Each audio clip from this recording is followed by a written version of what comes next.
This is Nick Alahverdian. Nick was an activist who died at the age of 32 from non-Hodgkin's lymphoma, according to his obituary. Unfortunately, the FBI wasn't convinced. In fact, they made him out to be some kind of international fugitive. His widow, Louise, has been fighting out those claims on Twitter for the last 2 years. In December of 2021, an American man named Arthur Knight checked himself into the Queen Elizabeth Hospital in Glasgow, Scotland, with a bad case of the COVID. He ended up on a ventilator and nearly died. In even worse news for Arthur, he was recognized as being the one and only Nick Alahverdian. He is currently being held by law enforcement in Scotland while the extradition process plays out. This is going to be fun.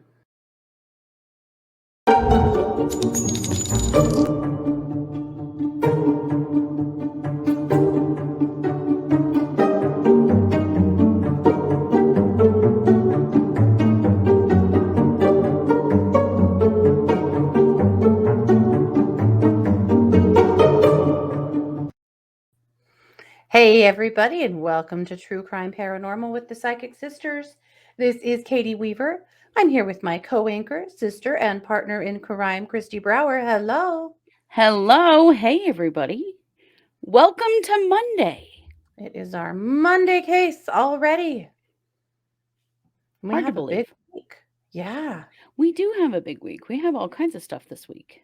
we do. We have this case today. We have new cases on Tuesday night. We have the cold read party. Yes. And then, of course, Wednesday we have a regular case, and we have Wednesday night our live stream of case updates, and then Thursday night the psychic hour. So we have a bunch going on. We sure do. It's pretty great. I'm excited. Me too. Well, did you have a great weekend? Yeah, had a great weekend. Just being kind of lazy. I've started art journaling. So I've been fun. having some fun with that. And that's kind of one of my goals. I don't do resolutions because I don't ever keep them. But one of the things I want to do is do more creative things that are just for myself. And because I do a lot of creative things that are for my podcast or my TikTok or whatever, Yeah. do something that's just for me. So that's what Yeah. the art journaling is for. So Fun. yeah, Oh, very good. Wonderful. Well, as you can see from the intro, we have quite a case today. we do. It sounds like this is all new to me, you guys. You guys are going to die. I have so much to share. But before that, we have one of our new segments. Christy, I'm going to turn the mic over to you for racial injustice. All right.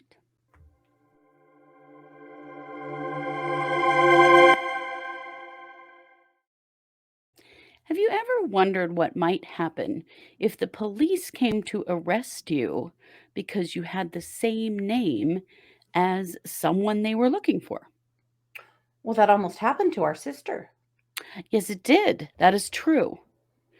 And you would think maybe that if that were to happen, that the police would ensure that, not only did your name match, but so did your physical description, wouldn't you? You would hope. Your You would birth hope. date, things along those lines. Yeah. Unfortunately, the Las Vegas police in January of 2020 made a huge mistake when they arrested the wrong Shane Lee Brown. Ouch. He didn't have his driver's license on him. But he did have his social security card, so they had his name. Mm-hmm. Well, they discover that they have a bench warrant for a Shane Brown who was facing some weapons charges. And so, unfortunately, the Shane Lee Brown they were looking for was 49, and he was a white guy with blue eyes and a big bushy beard. Oh. However, they arrested 23-year-old black Shane Lee Brown. Hmm. Now, I mean, there's got to have been some kind of description, right? Like, there's Right. some way to know. The Shane Brown that got arrested pled with officers that he was not the Shane Brown in the bench warrant, that they were wrong. Mm-hmm.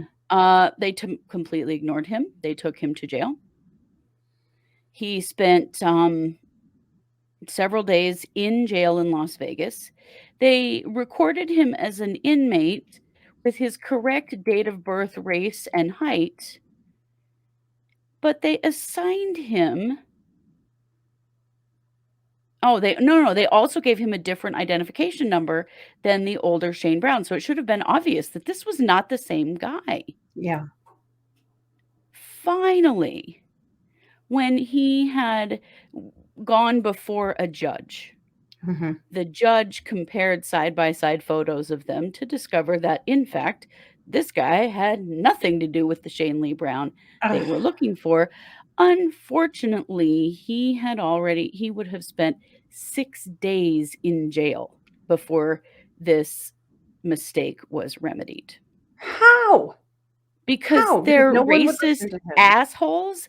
It was kinda like, "Well, he's a black guy, so he probably did it." Really, I mean, this is just the attitude. Because he told them, "Look, you need to look this up. I am not the right guy."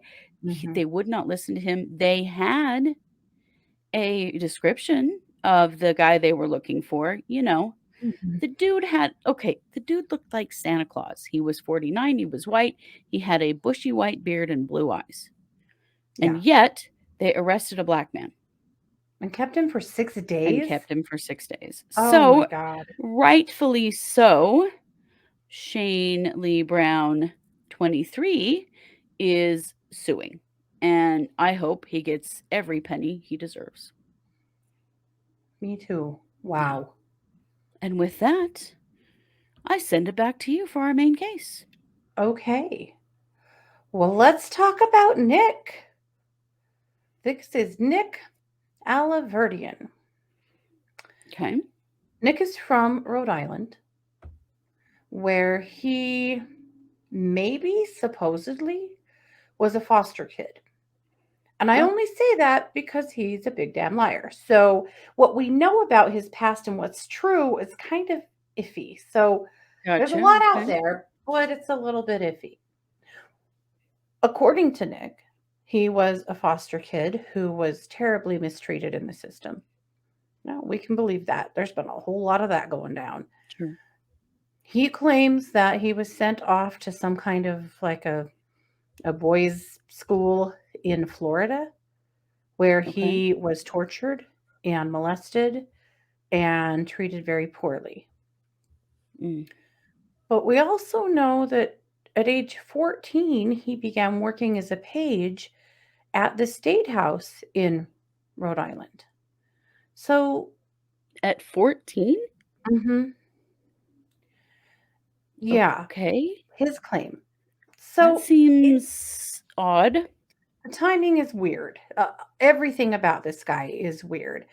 But he spent 20 years, not even that. He says 20 years, but he wasn't that old. But he spent a great deal of his adult life uh, working with legislators and fighting against child and family services, trying to get better treatment for kids in the system.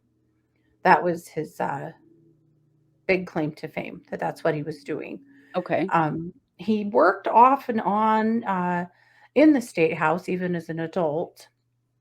That's what he says, but he's actually lived all over the place. So it's all a little bit murky. Mhm. But in 2008, he was in Ohio. And, well, I want to back up. Actually, as a teenager, when he was still working for senators, there was a senator that he had a lot to do with. He was quite connected to with him and his family, and he had convinced them to allow him to adopt him. And Like this as an was adult? mhm. Okay. No, no, not as an adult. As a teenager. He's Oh, a okay. Because I teenager. mean, adults can be adopted, so Yeah, no, this he was a teenager at the time. This was in 2000. And so this is a person by the last name of Coogan, okay. and Brian Coogan is his name. He was a state representative. He and his wife were really trying to help this boy that had had such a hard time by his own, what the story that he told, right, was Right. that he'd had such a hard time. So they really wanted to help him. They moved him into their house. They were trying to give him a permanent family. He begged them to adopt him, and they were set to adopt him. And Coogan said in an article with the Daily Mail, he said on the day he was in court to begin adoption proceedings, he overheard Nick threatening a social worker, saying, "I'll tell them you abused me and that you hit me." And that really worried him because he'd talked a lot about all the abuse that he had suffered, Right. but that didn't sound like that, that worried him. Mm. So they did not follow through with the adoption, and he said actually a judge talked Coogan and his wife out of the adoption, saying that this boy was manipulative and prone to stealing people's identities. So Mm. they did allow him to stay. It seems like he must have lived with them for a while.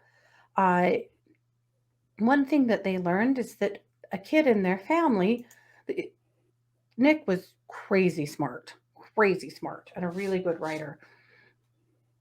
And one of the kids in their family needed help writing a story or a paper for school. Nick told him he'd help him do it for $200. So he paid him $200. He helped him write this paper, or he wrote it. I don't know. This kid goes and turns it in. And after it's turned in, Nick says, "All right, well, I have a copy of it. So how much are you going to pay me to not go show it to your teacher and tell you that you plagiarized?" Blackmail, little weasel. This What? was the kind of shit he was up to, apparently, from a young age, according to the Daily Mail and Mr. Coogan. Mhm. At any rate, at some point he ends up in Ohio. And in 2008 in Ohio, he is a college student in a community college there, and he gets charged with some sex crimes. Oh, Um, they call it an incident with a student in a stairwell, sounds about the way a college would deem a right? sexual assault. A sexual assault. Uh, he had some other incidences with the law for exposing himself and masturbating in public. They didn't call it a Oh, sexual dear. assault per se, like a physical sexual assault, but he did have sex charges and he did have to register as a sex offender. Okay. So he leaves Ohio and at some point goes to Orem, Utah for a little while. Why? Mm. Because when he was in Ohio, he did a little bit of jail time, and guess what? Mm. He found the Jesus Oh. and got baptized into the Mormon church. Oh, are you serious?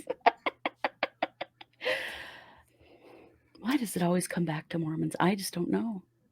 So he spent a little time in 2008 ish in Utah, in the Orem Provo area. Mhm. Then or the Salt Lake City area, essentially, in the Salt Lake City Valley. Then he ends up back on the East Coast. Well, sometime around 2012, he is attending Harvard as an extension student, and he gets I don't know what arrested. that means. It means he's not going to Harvard as a full-fledged student. He's going kind of like as a correspondence student, maybe, or in their extended campus, Oh, okay. if that makes sense. Mhm. Uh, so he gets arrested. Why does he get arrested? Because he has not registered as a sex offender. Oh, ooh. This happened in Boston. And and this was this was in 2012. Yeah. Okay. Um, they end up kicking him out. of the school, Mhm. and he goes on to do other things that we don't really there's not a great timeline of what he does along after that for a little while. Okay. But what we know then, well, he continues to write a lot of manifestos kind of books and big wild the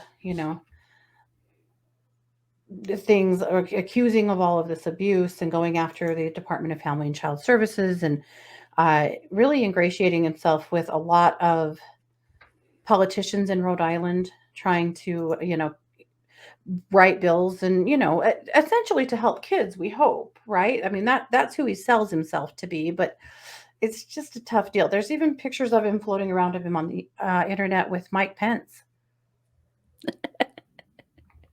Well, of Hmm. course there is. But he's a Yeah. sex offender. I mean, Hmm. this is a no. This is a He's a definite sex no. offender under the radar, Mhm. under the radar. So in 2015, there is a man that is being excommunicated from the LDS Church. And at the time, it appears that he actually works for the Mormon Church Okay. in some kind of communications or something along those lines. He has a blog, which sadly is no longer available. So wish it wasn't gone, but it is. But anyway, there's a man that's being excommunicated from the Mormon Church who has been sharing big opinions.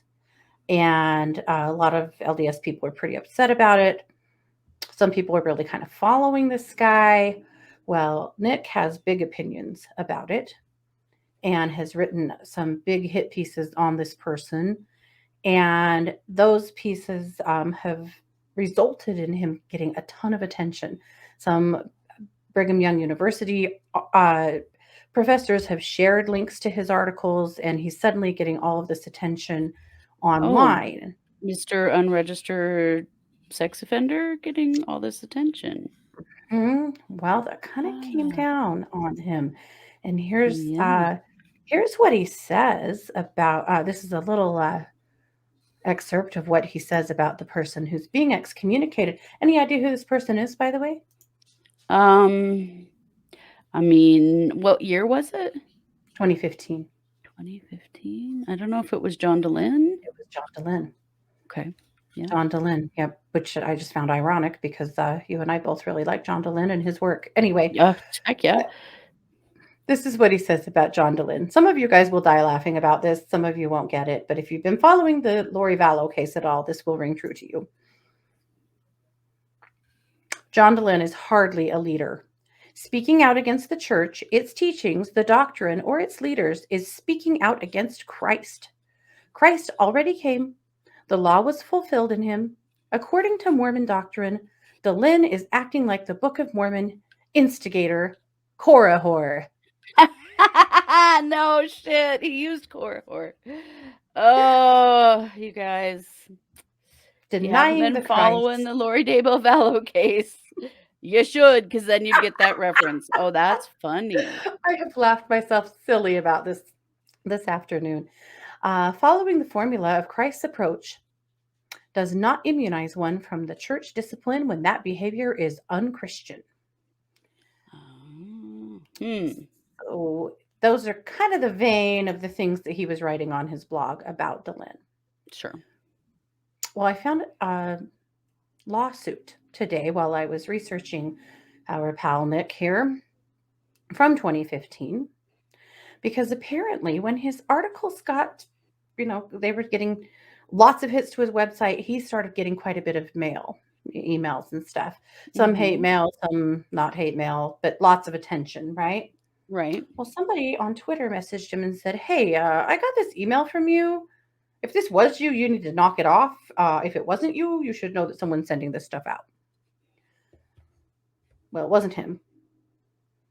It was someone else. It was a guy by the last name of Nemelka, Christopher Nemelka. From where? Orem, Utah. Oh, okay. He was sending emails. He was gathering emails. It looks like I'm not entirely sure, but it looks like by checking out everyone who was commenting and sharing all of his articles, commenting on Twitter. So he starts gathering this email list up of people and hammering them several times a day with emails supposedly from Nick.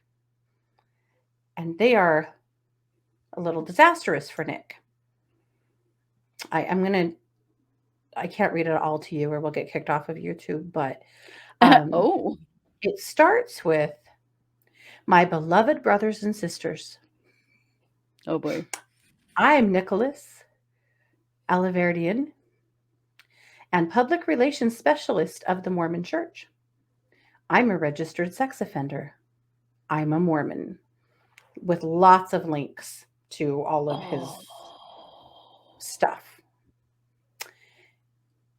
I bear testimony that I know with every fiber of my exposed woody that the Book of Mormon is blue, and I testify to you that I'm not the only true and living sex offender in the church.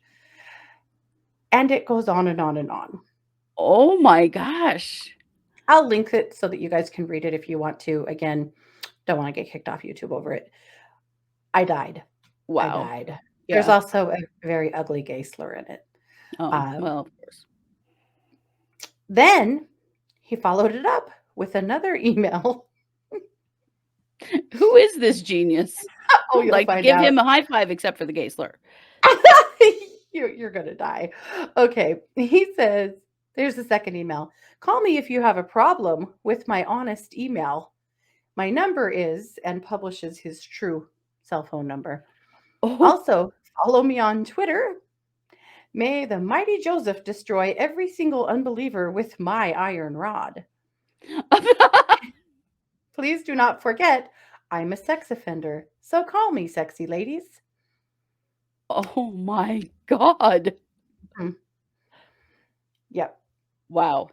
With another link to the article about him with the charges that he had at Sinclair Community College, like really outing him. Oh, wow. Well, Nick does not like this. Really? So he contacts his attorney and law enforcement and the church, and they figure out who this person is. His name is Christopher Nemelka. Again, he lives in Orem, Utah. Christopher Nemelka believes that he translated the sealed portion of the Book of Mormon. He also believes that he is the reincarnation of Hiram Smith. What? And the Orem, Utah Police Department informed the plaintiff that the defendant is known to law enforcement, is psychologically unstable, and has done this to other people before. I mean, it's horrible, but it's not untrue. Right. Yeah. Also hilarious. It's But killed me. then he's like a pre-Chad Daybell? Great. He's like a pre-Chad Daybell. Yeah. Yes. But also, what? Anyway, also the scammer gets scammed with this guy. Anyway, Right. That is all pretty great. so that's the timeline up to this point. That's 2015. These are some of the things we know about Nick. So Nick is married and divorced twice in that time period. Gee, I wonder why. He gets divorced. Well, he gets married in 2015 and gets divorced in 2017, and that was his second marriage. So in 2018, the FBI come calling because one of Nicholas's former foster mothers has gone to the FBI and said that he has stolen the identity of her husband, has taken out 22 credit cards in his name, and has run up a $200,000 debt. Oh my God. Also, his most recent ex-wife says that he has scammed her and owes her about $60,000. Wow. Well, right after the FBI come, where's Christopher Nemelka when you need him? That's a good question. Well, right after that happens, he announces all over social media Because you got to remember, in Rhode Island, he's like this little hero that has been, fighting for the children and all of this stuff. And he does have a following of sorts. Mm-hmm. Well, he announces to his following that he has been diagnosed with oh God, with cancer, and that Mm-hmm. he's dying out of the blue I'm sure it's suddenly. true. I'm 100% sure this is true. When he's Hmm. now getting in trouble with the FBI and, you Hmm. know, Hmm. identity theft and shit. Yeah, this is a very convenient time to get cancer. Okay, got it. It most certainly is, isn't it? Well, lo and behold, he dies. At least that's what his obituary said. This very flowery obituary is released and says that he has died on February 29th, 2020. He died And on leap year, leap day. apparently, yeah. Wonder why And he chose that day I don't to know. to to, to die. Hmm. The obituary is really something, really something. Mm-hmm. It is really long. It claims that he died with his family and his wife and two children, that he died in his wife's arms while listening to the soundtrack of his favorite movie, What was the movie? Contact, Okay. like composer Alan Silvestri. Okay. Hmm. Film and score, which held special meeting to Mr. Alahverdian. It's all really cool. It also says that he was a devout Roman Catholic, which is interesting because he What? hadn't been. Well, I read something online about him having a bad flame out with the church and writing them a really scathing letter, but I couldn't find it. So I don't know. I mean, what could possibly have made that happen? I can't imagine. It's really hard to know. Well, Okay. Huh. there's some problems with old Nick's death. Well, I would First imagine of there are. which, the obituary says that he was cremated and his ashes were scattered at sea. Because of course they were. Well, that is a very convenient way to make sure no one can ever find your body. Scattered at sea, everyone. Correct. Well, there is a person who is reaching out claiming to be his late wife, Louise. His late wife, she's dead too. Well, no, sorry, his widow, Louise. His widow. Gotcha. Problem is, there's no record of Louise. No one has any idea who Louise is. Pretty sure Louise's name is Nick. But anyway, Louise puts this obituary up on the internet, starts announcing on all of his social media that he has died, converts all of his social media to memorial pages, and sends his obituary uh, to all the magazine or the newspapers, to particularly to the Providence newspaper. Sure. Well, the Providence newspaper has a policy, and that policy is if we don't receive your obituary from a funeral home, we have to see the death certificate in order for us to publish the obituary. Sure. Well, Louise cannot provide this. And there's no way of proving anything. Her husband's ashes have already been scattered at sea. Sorry, Louise, not doing it. Wow. Also, Louise tries to have a small service arranged for him at a local Catholic church, who also smell a rat and cancel the service and say they just can't do it because something's wrong, Right. right? This is not the order in which these things occur. No. And the FBI is like, hmm. However, the politicians in Rhode Island fall for it hook, line, and sinker. And Of course he is they do. mentioned in the state house. There's a moment of silence. His widow is mailed all of these accolades and certificates, and they fell for it hardcore. Wow. But the FBI doesn't, and they're still looking for him. So on his Twitter memorial page, There's a bunch of posts about basically claiming that law enforcement is doing everything they can to defame Nick in his death, and claiming that he's alive. Fine, you can just think whatever you want to. The way you're treating or acting about him just furthers, his belief that they were just always trying to set him up and prove that he was a liar because they didn't want all of their secrets to be exposed. That vein of Oh, okay. This lots of sounds. lots of fake news stuff. This was Yeah, all yeah. fake. It's just all fake news because Nick the Great was wonderful. hmm So something else has been happening over in Orem, Utah. There was a rape in Utah in Mm, 2008 in Orem. And Utah, like lots of other states, had this huge backlog of rape kits. of course. Well, they finally got a grant from the federal government and processed them all. So they had this semen that matched up to Nick. Oh, bastard. But when Nick was in Utah, he was going by a different name. We now know that Nick's had about 8 different aliases. The Mm. FBI is now saying that DNA is matching up to a bunch of sexual assaults across the country.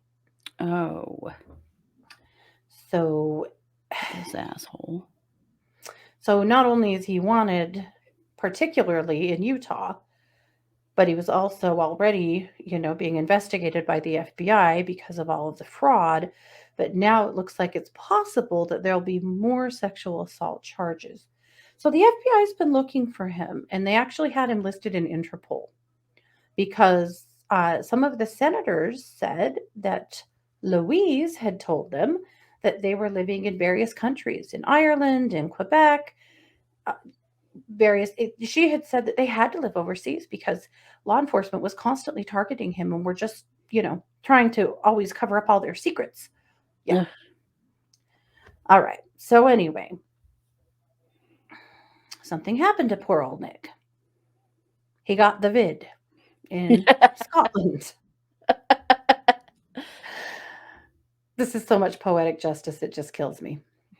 So in December, a man named Arthur Knight checked into the Queen Elizabeth Hospital in Glasgow, Scotland, or Glasgow. Somebody will Mhm. flame me for saying it wrong, I know, but Glasgow.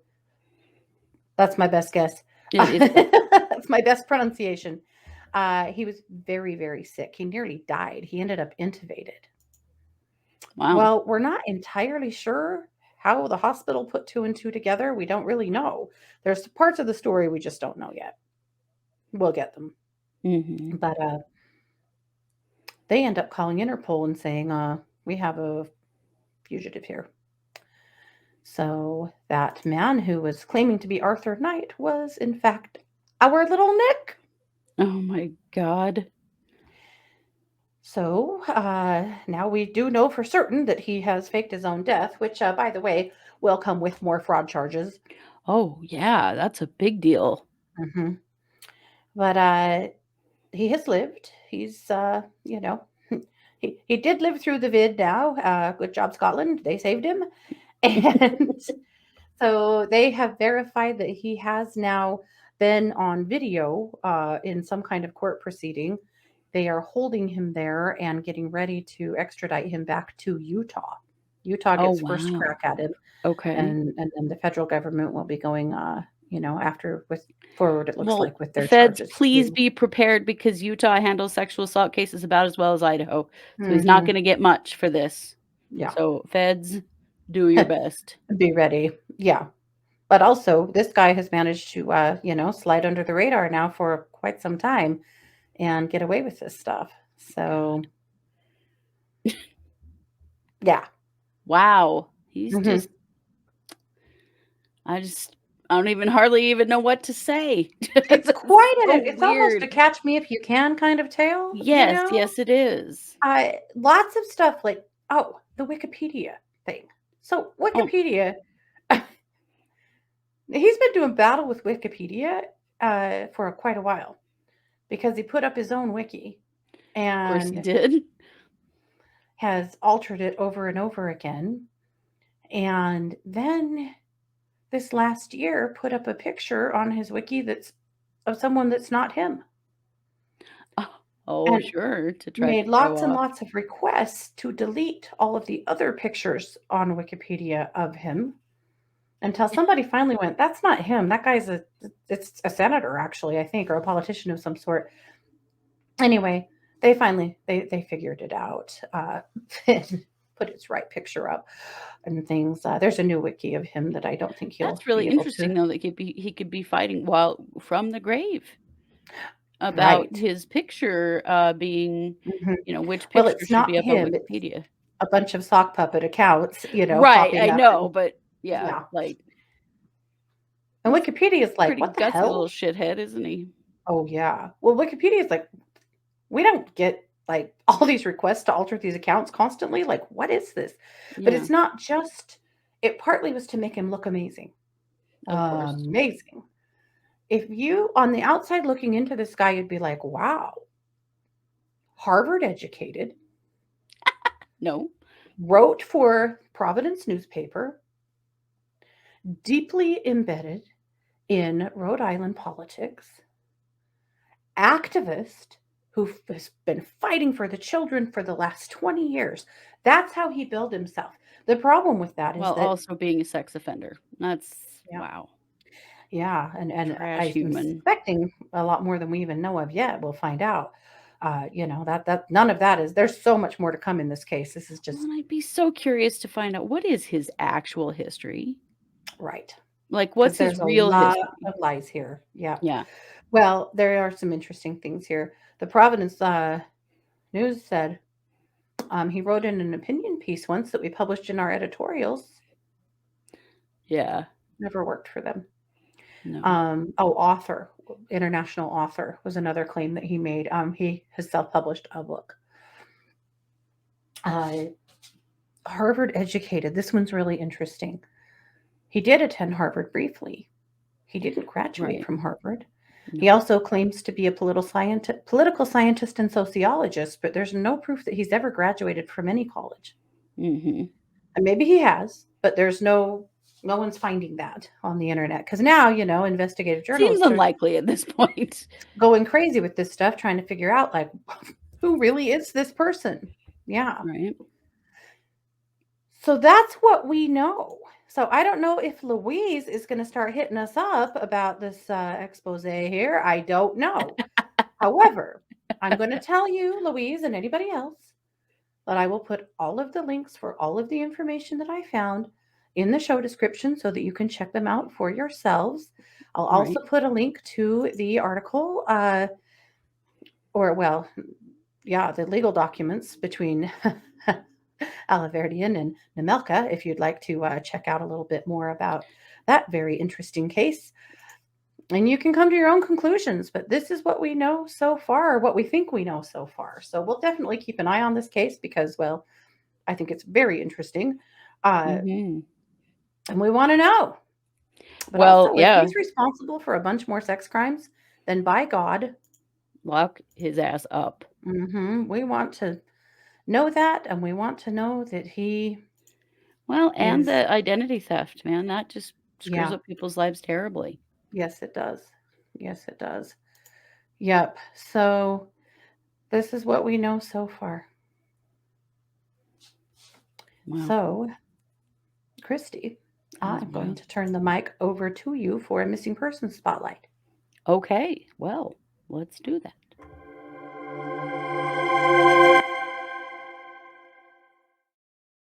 Are you familiar at all with the missing Skelton children?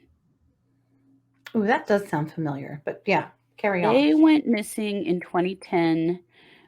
They were with their father, John Skelton, and he was supposed to return them to their mother, I think the day after Thanksgiving. Okay. Well, he didn't turn up with them. Oh, And so mom reported them missing. And dad was found in Ohio. Dad was found that he had been to Ohio and back to Michigan, Mhm. and the boys were not with him. He said he gave them to some kind of underground protection service that had something to do with the Amish. Oh boy. Now, that sounds legit. Sound Mhm. like anyone else we know? Mhm. To And they keep have them not. safe. Yeah, I can just Right, hear it and now. they have not been seen yet. They have not been seen since. They've been missing for 12 years. Oh my God, their poor mother. I know, right? They were 9, 7, and 5. Andrew, Alexander, and Tanner when they went missing. It was on Thanksgiving Day. Mhm. So police really wanted to get a hold of this moron for something, right? Mhm. John Skelton. So they did convict him of unlawful imprisonment of the children because he didn't return them. Mhm. And he was sentenced to 10 to 15 years in prison. And he still sits in prison and refuses to speak about his kids. Wow. We don't know where they are. We don't know what he's done. And in 2021, he skipped his parole hearing. We're not sure Mm. why, but he did not attend it. So there he was not granted parole. He will be released in 2025 if he is not granted parole. So he will be released in 3 years, Wow. or sooner. Mhm. I really question with the parole board if they've said, "Well, we'd be happy to give you parole if you'll tell us where your kids are." Right. Yep. But anyway, this is something to keep an eye on because he will come up for parole again in September of 2022. And if he is not released, he will sit till 2025. But in the Mhm. meantime, they have never found his Where children. are those kids? Oh Where my are those God. kids? What a nightmare. Yeah. And there's just nothing. They just vanished. Mhm. They have no evidence. They have nothing to point to where he could be. And some kind of underground group that has something to do with the Amish. Mhm. I mean, like, that's like, I mean, dude, you could have done way better about making some shit up than that. Right. Yeah. Has something to Sorry, do but with the no. Amish? What? Yeah. Anyway, Well, that's the so same kind of stuff, that was being thrown around with Lori Vallow, that her it kids were is. in a bunker somewhere. Yeah. It reminded me of the stories that Lori Mm. Vallow was saying when her kids were missing when they were actually all dead. Mhm. It's similar stuff, Yeah. but I hadn't heard about this and where dad was supposed to, have a potential parole hearing, Mhm. in 2021. We're just gonna kinda Mhm. keep an eye on it, but we'll tell you more as we find it, but, just know Wow. those Skelton boys have never been found. That's really sad. Yeah. Well, that's it. So so Yeah. that's Monday, guys. So whatever time or day you are watching this case, thank you for being here. Please like, share, follow. Love having you. If you want to have more content from us, come and join our Patreon. That's a way to get 2 extra cases a month from us, or 2 extra episodes a month from us. And of course, we'll be here for the rest of the week. So thank you Yes, all. we will. This has been yet another production of True Crime Paranormal with the Psychic Sisters. Take care. Thanks, everybody.